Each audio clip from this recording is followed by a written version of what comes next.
Aujourd'hui, 27 février 1815, à 3 heures de l'après-midi, le navire La Bonne Mère part pour sa deuxième expédition de traite à la côte d'Afrique.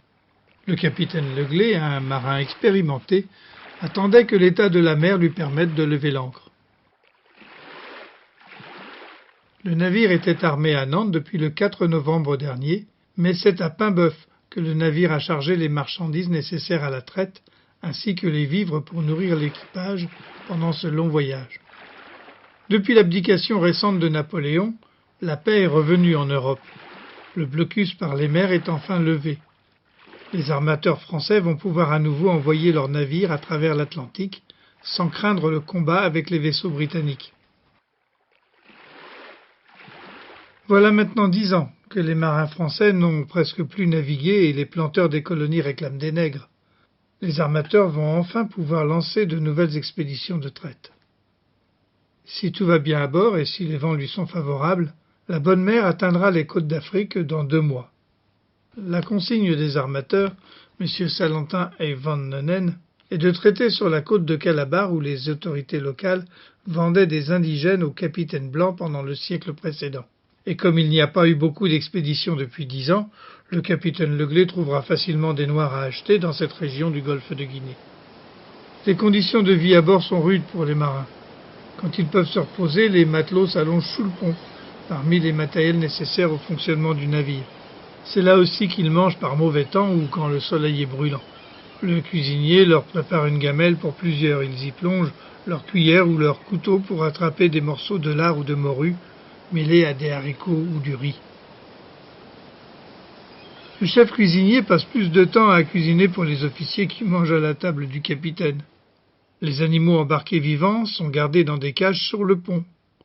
Ils permettent de réaliser des plats bien cuisinés accompagnés de vin de Bordeaux ou de Valette.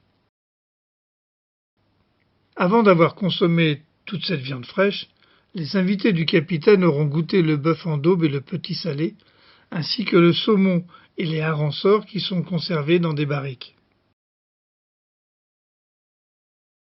Les hommes embarqués sont plus âgés que dans les équipages des expéditions du siècle précédent. Le capitaine Joseph-François Leglé est âgé de 47 ans. Voici 33 ans maintenant qu'il bourlingue, depuis qu'il a commencé à naviguer comme enseigne à 14 ans.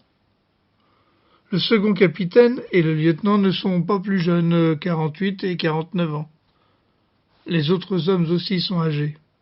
Le maître charpentier Jacques Bardel a 56 ans. Le maître tonnelier 45.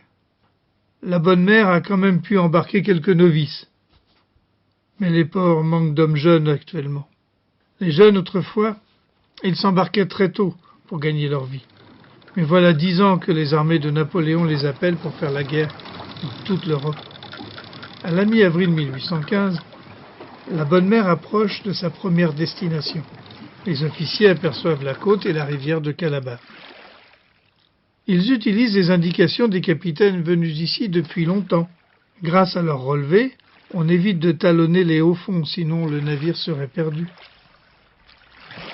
C'est maintenant que peut commencer la deuxième partie de l'expédition, la traite des nègres. Le 26 avril 1815, 2 mois après le départ, on mouille l'ancre à bonne distance de la côte. Rapidement, une embarcation approche. Les commerçants africains viennent s'informer des marchandises qu'on leur proposera en échange des captifs qu'ils espèrent vendre. Pendant que les matelots débarquent la cargaison de traite dans l'entrepôt loué à l'un des commerçants africains, le capitaine rend visite aux rois locaux. Il leur offre, selon la coutume, des cadeaux parmi les marchandises qu'ils apprécient le plus.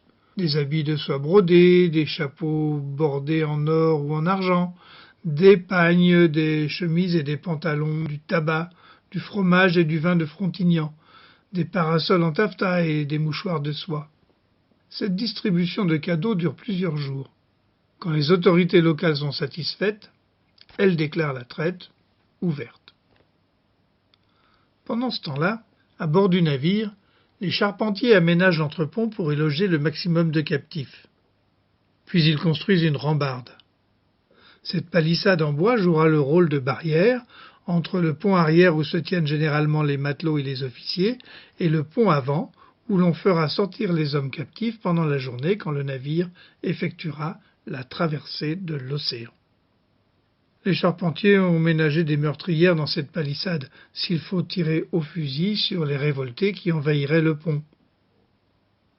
Au début de la vente, le capitaine Leglé achète des captifs par lot assez important. Ainsi, le 3 mai, le roi Pépel lui vend 29 hommes, 34 femmes et un jeune garçon qui lui sont payés avec une grande quantité d'objets de valeur. Le lendemain, c'est auprès du roi Holliday que le capitaine achète 11 hommes, 10 femmes et 5 fillettes contre un autre assortiment de marchandises. Ces marchandises sont des textiles ouvragés, des armes à feu, de la poudre à fusil et des barres de fer. Pour les vendeurs, la vente par lot est sans doute un moyen de se débarrasser de certains captifs en moins bonne santé, notamment parce qu'ils sont enchaînés ici depuis longtemps. Avant de les embarquer, le chirurgien marque les captifs au fer rouge ou avec un stylet. Puis les marins les entravent, 2 par 2, dans l'entrepont. Alors commence pour ces hommes et ces femmes séparés dès ce moment un long séjour dans ce réduit sombre.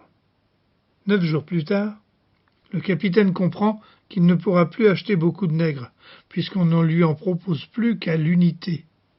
Il décide de conclure rapidement, même s'il pourrait encore faire rentrer d'autres captifs dans l'entrepont.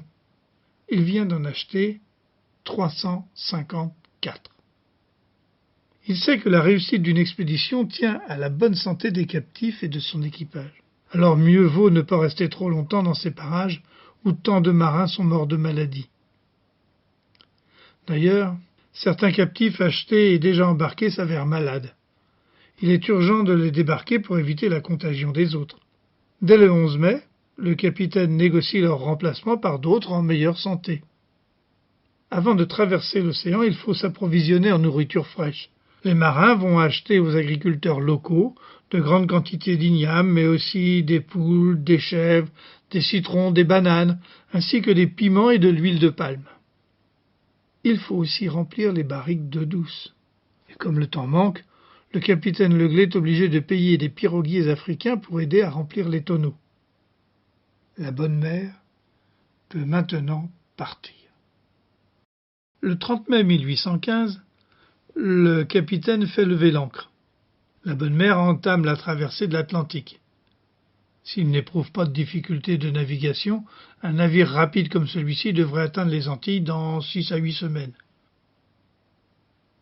Commencent alors 2 mois de peur pour les captifs et les captives qui vont passer les nuits enchaînés sur leurs planches, enfermés dans cet espace et entassés les uns contre les autres, où ils se demandent ce qu'ils vont devenir, ce que les Blancs veulent faire d'eux, ce que signifient ces bruits, ces cris, ces craquements et ces mouvements du bateau qui les rendent malades. Quand le jour se lève, ils découvrent l'état des planches sur lesquelles ils ont à peine dormi et où leurs voisins malades ont dû se soulager. Les gardiens les font monter sur le pont pour les aérer. Le chirurgien les examine pour déceler des signes du scorbut qui menace.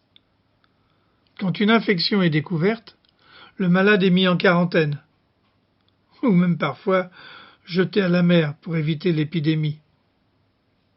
Pendant ce temps-là, des matelots nettoient les planchers et vident les seaux d'aisance. S'ils ne sont pas malades ou s'ils n'ont pas le mal de mer, les captifs attendront leur tour pour se soulager dans les latrines installées à l'air libre au bord du pont du navire. Sur le pont encombré, ils se bousculent pour se dégourdir, surtout quand on les oblige à danser, parce qu'on croit que ces mouvements des muscles permettront de lutter contre le scorbut. Le captif est exposé à tous les risques, et sans défense contre la mort. Après le déracinement de la capture dans son pays, après le traumatisme de l'embarquement, il vit la traversée sur l'océan dans la peur de l'inconnu et du fouet qui le contraint à subir. Le désespoir en gagne plus d'un, et certains tentent de mettre fin à leur jour. C'est dans la chaudière installée derrière la rambarde que le cuisinier fait chauffer 2 fois par jour ce qu'il appelle la soupe des nègres. Il mélange des féculents, ignames ou haricots ou riz, auxquels il ajoute de la saumure et des piments. Et quand le mauvais temps l'empêche de cuire cette soupe, les captifs doivent se contenter d'une ration de pain de mer. Une partie de cette nourriture a été emportée depuis Nantes, dans des tonneaux. Le reste a été acheté aux agriculteurs sur la côte africaine. Et quand un captif, désespéré ou malade, refuse de manger, On l'oblige à ingurgiter sa ration afin d'éviter qu'il dépérisse. Blancs et noirs vivent en permanence dans des relations de méfiance et d'hostilité. Les captifs vivent toujours dans la crainte des coups de fouet. Quand une révolte se prépare, il arrive que certains captifs dénoncent le projet par peur de la répression. En livrant les Africains pieds et poings liés à un oppresseur étranger brutal, la traite les soumettait physiquement et moralement, les préparant ainsi à l'esclavage. De leur côté, les marins sont toujours sur leur garde. Une inattention et les captifs peuvent s'emparer des armes ou rompre leurs chaînes. Mais quand la révolte éclate, le combat est sans pitié de part et d'autre. En dehors des révoltes, les dangers mortels qui menacent tout le monde à bord, captifs et marins, ce sont les maladies et principalement les épidémies. Le chirurgien a pourtant veillé sur la côte d'Afrique à n'acheter que des hommes et femmes en bonne santé apparente. Mais 2 captifs sont tombés malades quand le navire était encore en rade de Bani, le 12 mai, puis le 25 mai. Ces 2 Africains sont morts de fièvre compliquée de diarrhée. En pleine mer, les épidémies frappent de nouveau à partir du 8 juin. 5 hommes meurent de diarrhée compliquée de fièvre et de dysenterie. À partir du 4 juillet, ce sont 6 femmes captives qui décèdent des mêmes causes. Et 2 autres encore ne survivront pas quand le navire sera arrivé en Guadeloupe. Quand la traversée durait plus longtemps, parfois jusqu'à 4 mois, les dangers étaient multipliés, d'autant que la nourriture fraîche achetée en Afrique était consommée depuis longtemps. Il fallait se contenter des féculents conservés dans la cale, et même rationner l'eau indispensable à la survie de tous. Quand le navire approche enfin des Antilles, le capitaine veille à ce que les captifs paraissent au mieux de leur forme, afin de les vendre plus facilement et plus cher. Pour cela, il les fait rafraîchir, disent les négriers. On les nourrit mieux, on évite de les fouetter pour limiter les traces visibles, on les oblige à danser davantage sur le pont et on leur frictionne le corps à l'huile. Le 16 juillet 1815, le navire atteint la Pointe-à-Pitre en Guadeloupe après 6 semaines de traversée. Dès l'ouverture de la vente le 27 juillet, le capitaine Leglé n'a pas de peine à vendre la plus grande partie de sa cargaison par lot. Un client, Loumagne, lui en achète 12. Un autre, Arsenault, lui en prend 14. Et plusieurs autres font de même, si bien qu'il vend 80% de sa cargaison en 3 jours. L'armateur avait vu juste. La demande des planteurs est importante car il y a eu peu d'expéditions de traite depuis 10 ans en raison de la guerre en Europe. On remarque que le capitaine vend plus de femmes, 146, que d'hommes, 120, et aussi de nombreux enfants. Quand il les a achetés en Afrique, il savait qu'il pourrait les vendre alors que lors des expéditions du XVIIIe siècle, le négrier achetait toujours en Afrique 2 fois plus d'hommes que de femmes et d'enfants. Les planteurs des Antilles ont compris qu'ils doivent désormais compter sur la reproduction naturelle des esclaves pour renouveler leur cheptel. Bonaparte a rétabli l'esclavage dans les colonies en 1802, mais maintenant, l'Angleterre interdit la traite depuis 1807. Les expéditions risquent donc de devenir plus rares et le prix des nouveaux esclaves déportés d'Afrique risque alors d'augmenter. Pour cette expédition de 1815, la vente de ces 343 nègres doit rapporter aux armateurs nantais de la Bonne Mer près de 832 000 livres coloniales, c'est-à-dire 3 fois le coût initial de l'expédition. Mais les acheteurs d'esclaves les ont payés en argent pour 30% du coût et en denrées agricoles de leur exploitation pour 70%.